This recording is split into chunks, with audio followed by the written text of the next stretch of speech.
What if? What if you had a friend who died without knowing Jesus as their personal savior?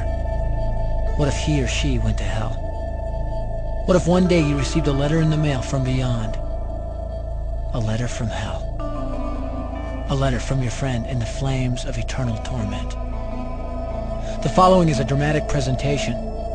It was written by a fictitious high school student named Josh to a friend named Zach. Although Zach had every opportunity to tell Josh about Jesus, he didn't. They were best friends. They played soccer together, they went to classes together, they partied together, they shared their lives with each other. But there was one thing Zach held back from Josh: his personal relationship with Jesus Christ. The rest of the story is simple and sad.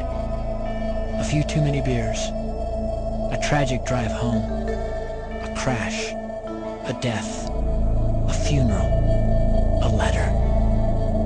Here is that letter in its entirety. A letter from hell.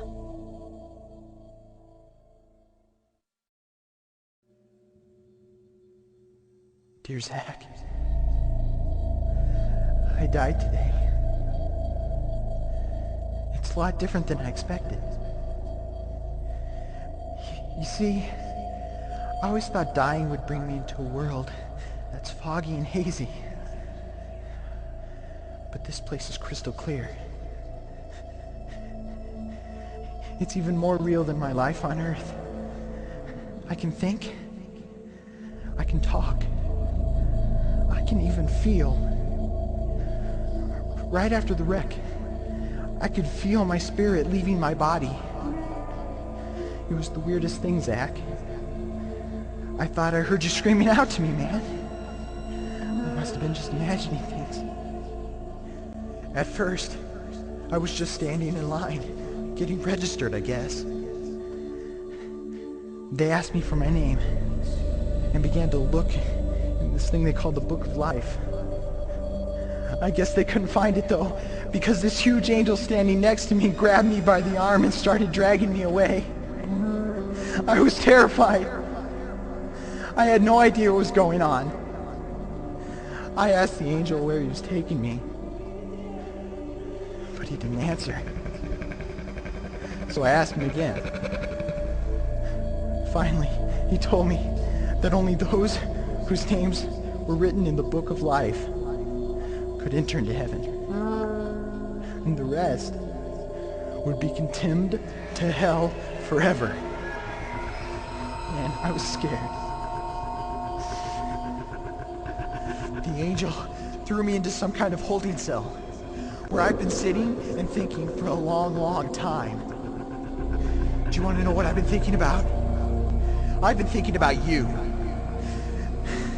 Zach, you're a Christian. You told me so yourself. I mean, we talked about it 3 different times today. Kelly brought it up, and you laughed it off. Coach Adams brought it up, and you changed the subject. I mean, it came up right before the wreck. Well, the question I can't get out of my mind is this, Zach. Why haven't you ever told me about how to become a Christian? I mean, you say you're my friend, but if you really were, you would have told me about this Jesus and told me how to escape this terrible place that I'm headed for. I can feel my heart pounding in my chest. The angels who have been chosen to cast me into hell are coming down the hallway. I can hear their footsteps. I've heard of this hell, Zach. They call it the lake of fire. I can't stand it, Zach. I'm terrified. No, the angels are at the door. Oh no. No! They're coming in and they're pointing at me. They're grabbing me and carrying me out of the room. I can already smell the burning sulfur and brimstone. I can see the edge of the cliff where hell burns. This is it. I am without hope. We're coming closer, closer, closer. My heart is bursting with fear. They're holding me over the flames. I'm damned forever. This is it. They have thrown me in. Fire, pain, hell. Why, Zach?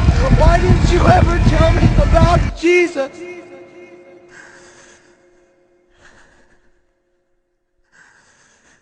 Signed,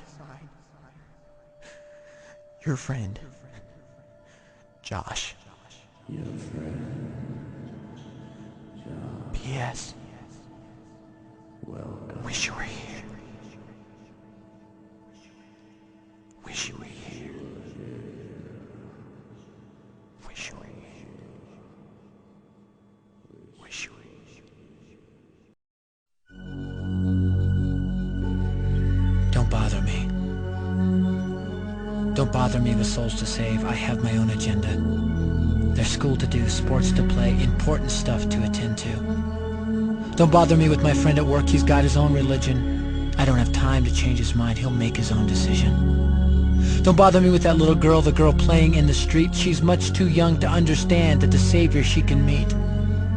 Don't bother me with the sounds I hear, the sounds of people shrieking, although I wonder who they are. Who are these victims screaming? Don't bother me with who they are. I really don't want the blame. 'Cause it's my